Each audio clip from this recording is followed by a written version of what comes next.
Welcome to Tales from Exile, our last class. Oh, I know, I can hardly believe it.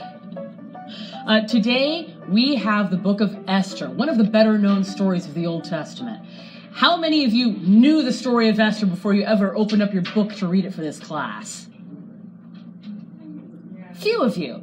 Okay, I'm just curious, how many of you read it for this class? Most of you. Wow, you're good.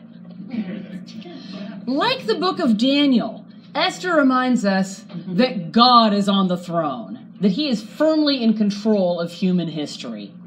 Once again, God casts down the mighty from their thrones and lifts up the lowly. Esther, this humble young Jewish woman, is chosen by the king of Persia to be his new queen. Evil Haman, the king's prime minister, hates the Jews and plots to have them massacred. But after Esther risks her own life to plead for the lives of her people, Haman is hanged on his own gallows, and Esther's wise cousin Mordecai is raised up to become the new prime minister of the kingdom. God defends the defenseless. God once again saves his people. God's visible involvement in the book of Esther is minimal. Unlike, say, Tobit, there's no supernatural miracles, angels, messages from the Lord. But we see God answering prayer.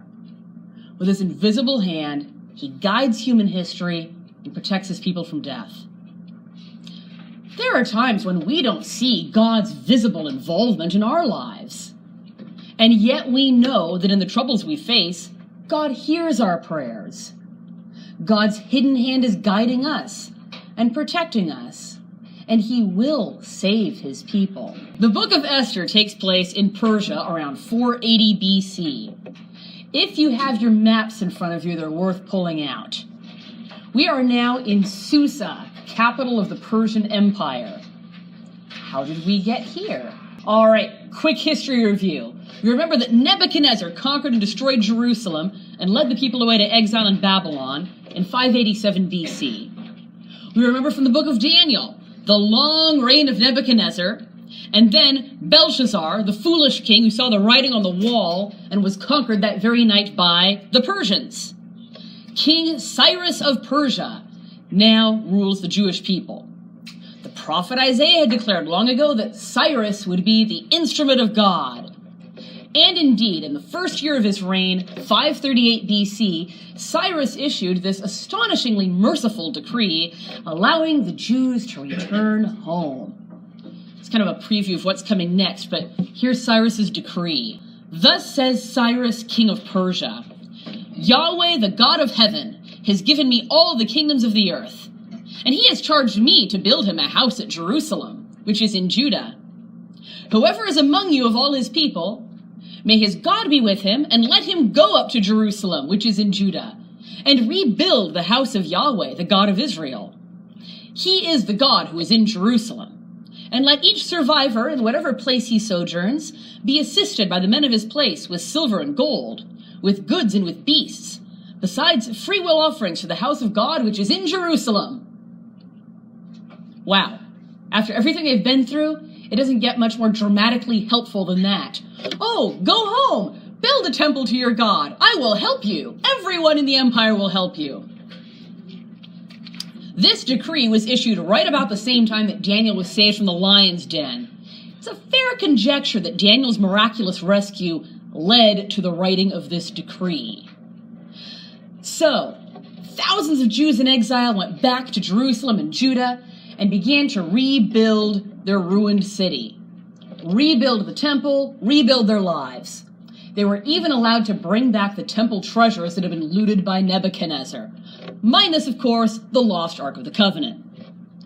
Yet, not everyone returned home. In fact, only a fraction of the Jews returned home. Why? There was nothing there. No. Jerusalem had been destroyed. And over the last 70 years, people had worked hard to build new lives. They had a new life in Persia. They had extended families, they had communities they didn't want to leave behind. Not everyone was physically able to go home. It would have been a long trip for anyone, but especially for the elderly, the sick. And once the people arrived in Jerusalem, what would they see but a rock-strewn field with burn marks on the stones?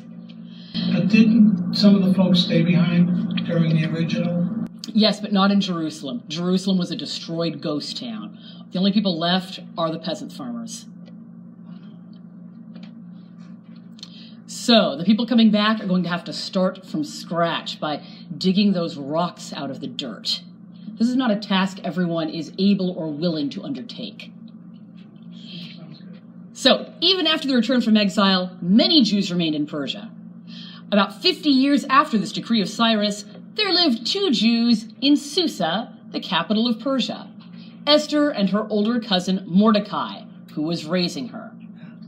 So yeah, this story takes place after the return, but it's still an exile story. Make sense? All right, here's the story of Esther in 2 minutes. Tried to do it in 1 minute, but I cut out too much good stuff. Xerxes, king of Persia, commands his queen, Vashti, to put herself on display at his banquet filled with drunken men. And she refuses. The king demotes Vashti and orders that beautiful young virgins from across the kingdom be gathered to become his concubines, that he might choose a suitable queen. Who does the king fall for? Esther. At the urging of her cousin Mordecai, she keeps her Jewish identity secret. Mordecai, in the meantime, uncovers a plot to kill the king, and Esther relays it to the king, saving his life. In the meantime, wicked royal counselor Haman is upset that Mordecai won't bow down to him. Haman persuades the king to order the destruction of all the Jews in the Persian Empire. The Jews fast and pray for 3 days. Esther risks her life to go before the king and make a request. She invites the king and Haman to a private banquet that evening. After this first banquet, Haman is so happy that he's the closest man to the king and the queen that he goes home and builds a gallows for Mordecai 50 feet high. He knows he's going to get what he wants. That very same night, the king can't sleep. So he orders that his royal chronicles be read to him. But he has read the story of Mordecai who saves his life, and the next morning, he commands Haman to dress Mordecai in a royal robe and lead him through the city streets to honor him.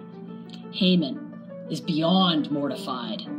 That night, Esther holds another banquet for Haman and the king where she reveals that she herself is a Jew and Haman is out to destroy her people. The king orders Haman hung on his own gallows, hoisted on his own petard, and Mordecai is promoted to take his place. God's people are spared and live happily ever after. 2 minutes.